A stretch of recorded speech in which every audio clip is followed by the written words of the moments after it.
Welcome once again in online class. I hope all of you are well and good at your home.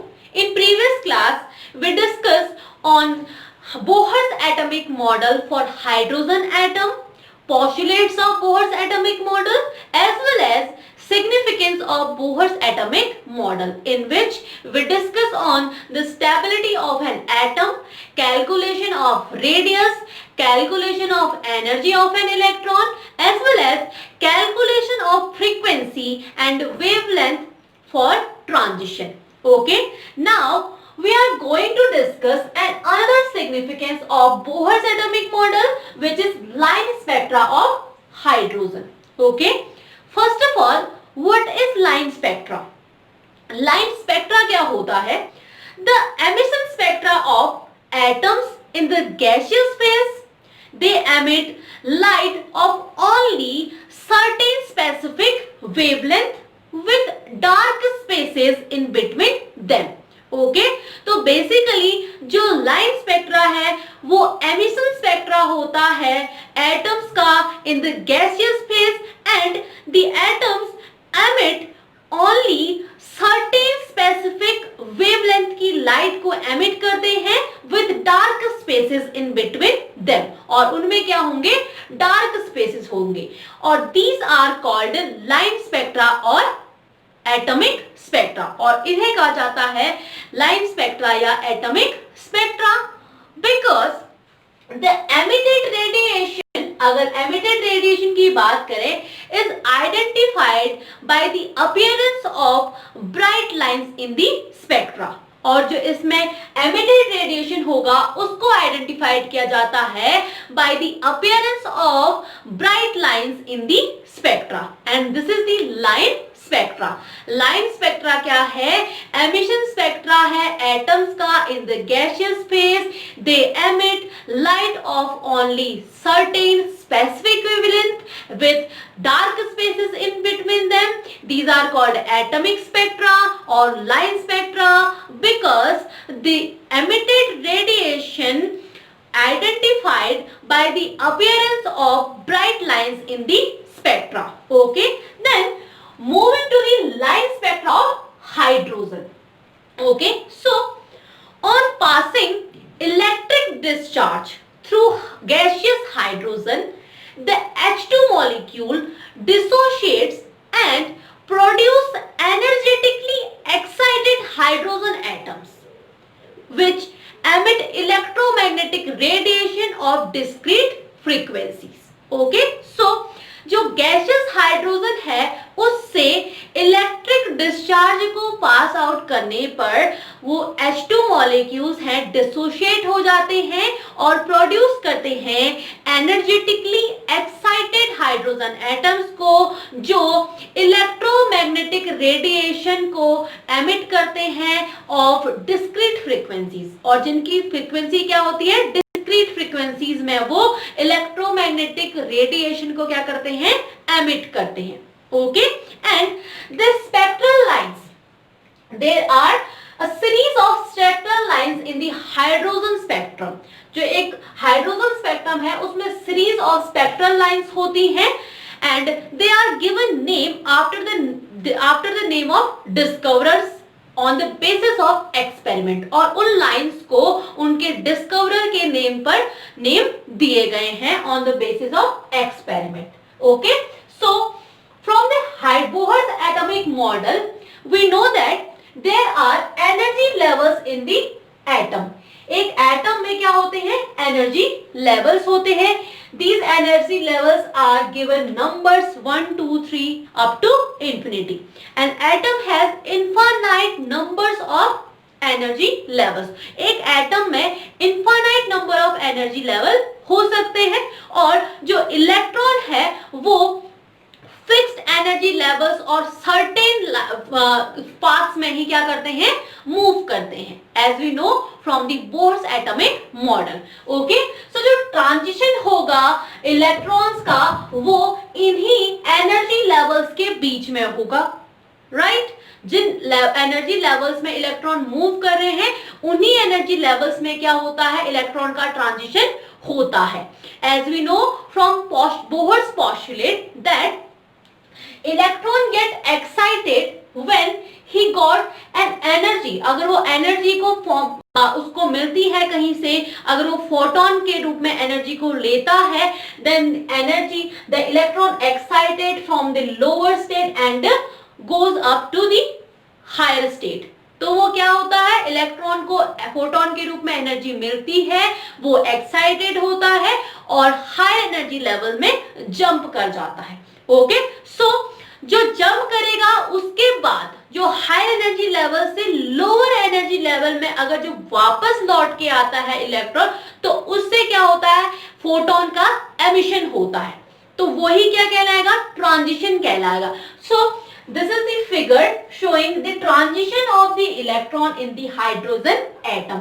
Okay, ये figure show कर रहा है electron के transition का in the hydrogen atom. As you can see, there is a transition of electron from higher energy levels to ground energy level. जो ground energy level में transition हो रहा है इलेक्ट्रॉन का, तो उससे क्या मिलेगा, हमें एमिटेड रेडिएशन मिलेगा। और उसको आइडेंटिफाइड हम कैसे करेंगे, by the appearance of bright lines in this spectra. तो उस स्पेक्ट्रा में जो ब्राइट लाइंस अपीयर होती हैं, उन लाइंस को नेम दिया गया है, there is a series of lines in the hydrogen spectra and the name of their discoverer, these lines are named Lyman series. इन लाइंस को कहा गया लाइमन सीरीज। ओके, और ये लाइमन सीरीज हमें कब मिलेंगी, जब हायर एनर्जी लेवल से लोअर एनर्जी लेवल और ग्राउंड एनर्जी लेवल में इलेक्ट्रॉन्स का ट्रांजिशन होता है। तो उससे हमें जो लाइंस मिलती हैं, स्पेक्ट्रल लाइंस मिलती हैं, उन्हें का नेम दिया गया लाइमन सीरीज या लाइमन लाइंस हम उन्हें कह सकते हैं। एंड दीज लाइंस जो स्पेक्ट्रल रीजन है, अल्ट्रावायलेट स्पेक्ट्रल रीजन में ये हमें मिलती है। ओके, सो अल्ट्रावायलेट रीजन में लाइमन सीरीज हमें फाउंड होती है अगर lower energy higher energy level से ग्राउंड एनर्जी लेवल में इलेक्ट्रॉन्स का ट्रांजिशन होता है। देन जब सेकेंड एनर्जी लेवल में, हायर एनर्जी लेवल से सेकेंड एनर्जी लेवल में जब इलेक्ट्रॉन्स का ट्रांजिशन होता है, then we got spectral lines and these lines named after the name of their discoverer Balmer series. Okay, और ये जो लाइंस हैं वो हमें विजिबल रीजन में मिलती है, विजिबल रीजन में। ओके, सो जो सेकेंड वन सीरीज है लाइंस की, उन्हें बामर सीरीज कहा गया है, जहां हायर एनर्जी लेवल से सेकेंड एनर्जी लेवल में क्या होगा, इलेक्ट्रॉन्स का ट्रांजिशन होगा। जो उससे हमें स्पेक्ट्रल लाइंस मिलेंगी, उन्हें बामर सीरीज कहा जाएगा। Okay, then third energy level में, अगर हायर एनर्जी लेवल से थर्ड एनर्जी लेवल में जब इलेक्ट्रॉन का ट्रांजिशन होता है, तो उसे नेम दिया गया पाश्चन series, पाश्चन। Okay, so these are the Lyman series, Balmer series, Paschen series. Then इसी तरीके से जो हायर एनर्जी लेवल्स में इस तरीके से इलेक्ट्रॉन का ट्रांजिशन होगा higher to lower energy level, फिर ग्राउंड एनर्जी लेवल में के लिए हम लाइमन कह रहे हैं। जो सेकंड एनर्जी लेवल है उसके लिए बामर सीरीज अपीयर होती है, जो विजिबल रीजन में मिलती है, एंड जो पाश्चन सीरीज है वो इंफ्रारेड में मिलती है। तो इसी तरीके से जो सीरीज ऑफ लाइंस मिलती हैं, उनको उनके डिस्कवरर के नेम पर उन्हें नेम दिया गया। Okay, so these lines given name after the name of their discoverer, इनको नेम दिया गया after the name of their discoverer, Lyman series, Balmer series, Paschen series, Fund series, Brackett series and Hyperfine series। Okay, तो इस तरीके से जो series हमें मिली spectral lines की हाइड्रोजन के लिए, वो अलग अलग रीजन में मिली, अल्ट्रावायलेट में, विजिबल रीजन में, इंफ्रारेड रीजन में। तो इस तरीके से सीरीज ऑफ लाइंस मिलती है हाइड्रोजन के स्पेक्ट्रा में, and these are spectral lines और लाइन स्पेक्ट्रा ऑफ हाइड्रोजन। तो ये क्या शो करता है, लाइन स्पेक्ट्रा ऑफ हाइड्रोजन को शो करता है। And now we will solve some problem related with Bohr's atomic model as well as line spectra of hydrogen. Okay.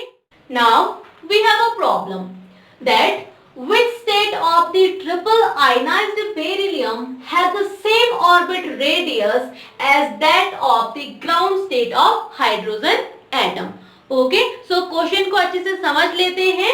इसमें हमने स्टेट निकालनी है, दैट मीन्स हमने n is equal to 1, n is equal to 2, n is equal to 3 करके जो उसके energy levels, उसकी energy states को हमने स्टडी किया था, हमने वो काउंट करना है for triple ionized beryllium. Triple ionized beryllium के लिए जिसकी सेम ऑर्बिट रेडियस है as that of ground state of hydrogen atom. Hydrogen atom की जो ग्राउंड स्टेट की रेडियस है उसके इक्विवेलेंट है किसकी रेडियस? ट्रिपली आयनाइज्ड बेरिलियम की रेडियस, और हमने स्टेट इसमें फाइंड आउट करनी है। Okay, so we have to find out n। Now we know that for hydrogen atom the ground state radius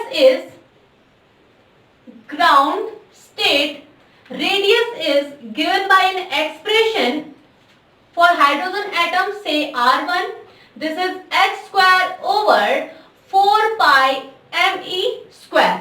As we know that for hydrogen atom z is equals to 1 and n is equals to also 1 as it is ground state. Okay, so this is equation first. And for hydrogen like atom radius say Rn dash is equals to n square h square 4 pi me square z. Okay, this is the second equation.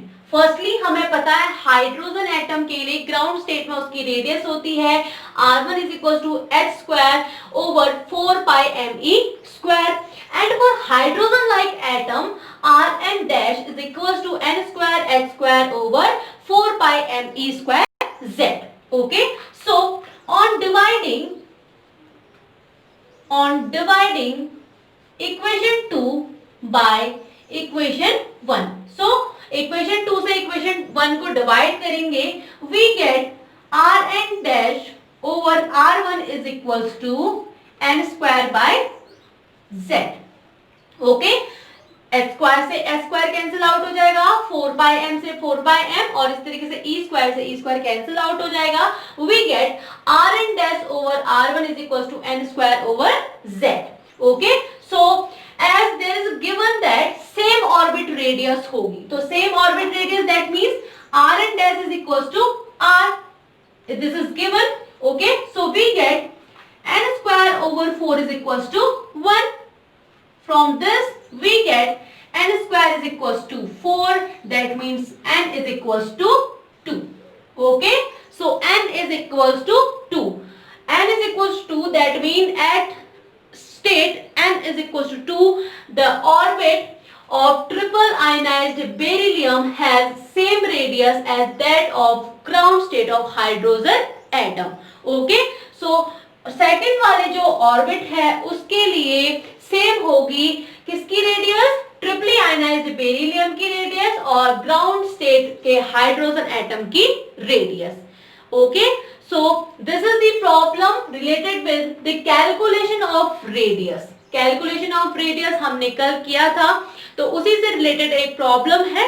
ऐसे ही अगर other कोई problems आपको आती हैं तो आप easily radius का formula उसमें अप्लाई कर सकते हैं और आप देख सकते हैं कि किस तरीके से उसका हम सॉल्व कर उसका सॉल्यूशन हम किस तरीके से निकाल सकते हैं. Okay, now we have a problem related with the hydrogen spectrum. The problem is, what are the frequency and wavelength of a photon emitted during a transition from n is equals to 5 state to the n is equals to 2 state in the hydrogen atom. Okay, so at questions में हमें frequency और wavelength calculate करना है और photon का transition हो रहा है n is equals to 5 state to n is equals to 2 state. As I told you before that transition from higher energy level to the second energy level, तो यहाँ पे जब ट्रांजिशन होता है then we get Balmer series. तो हमें मिलती है बार्मर सीरीज जो विजिबल रीजन में फाउंड होती है.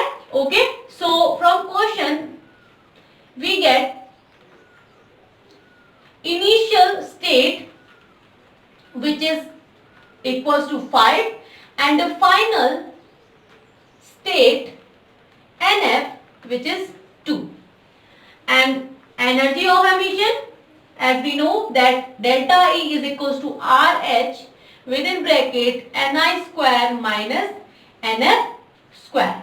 Okay, so putting the value of Rydberg constant as well as states 2.18 into 10 to the power minus 18 value of Rydberg constant, and putting the value of states 5 square minus 1 over 2 square.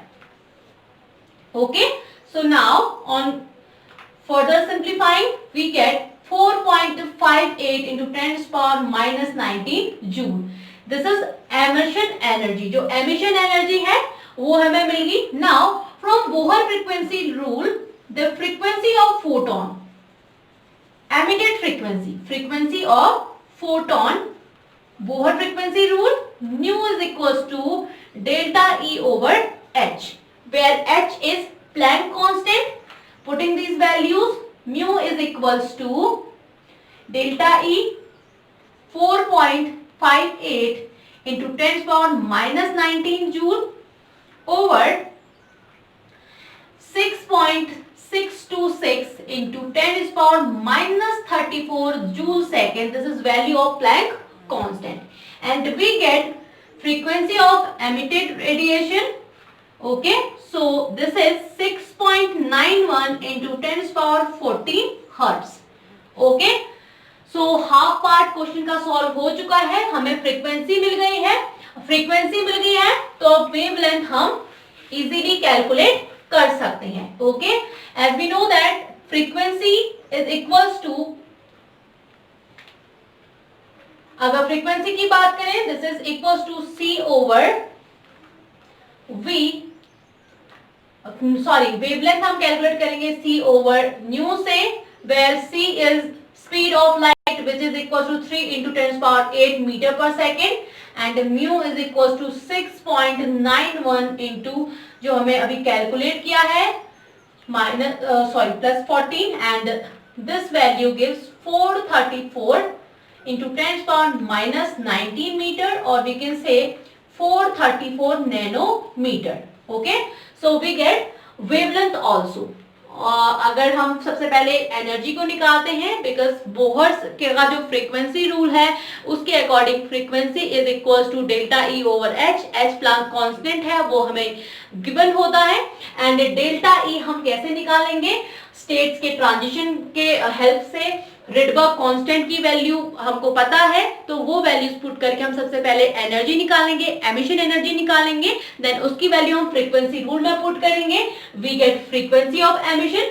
Then by putting this value in the wavelength expression, lambda is equal to c over v, and we know that speed of light is equal to 3 into 10 to the power 8, and by putting these values we get wavelength as well. Okay, so इस तरीके से हम questions को solve कर सकते हैं जो spectral hydrogen spectrum से रिलेटेड है, चाहे वो बामर सीरीज की हो, चाहे वो पाशन की हो, चाहे फुंड की हो, चाहे वो लाइमन सीरीज की हो. हमें उसमें सबसे पहले इनिशियल और फाइनल को क्या करना होता है, उसमें फाइंड आउट करना होता है, और वो हमें गिवन होगा, और वो गिवन होगा तो हम इजीली निकाल सकते हैं. चाहे वो फ्रीक्वेंसी हो, हम वेव नंबर भी इस तरीके से कैलकुलेट कर सकते हैं, एनर्जी भी कैलकुलेट कर सकते हैं, एंड इसी तरीके से हम जितने भी प्रॉब्लम्स होंगी, चाहे वो बोहर एटॉमिक मॉडल में रेडियस फाइंड आउट करने से रिलेटेड हो, चाहे वो ट्रांजिशन से रिलेटेड हो, इस तरीके से हम उनमें सॉल्व कर सकते हैं. Okay, so that's all for today. I will meet you in my next video. Thank you.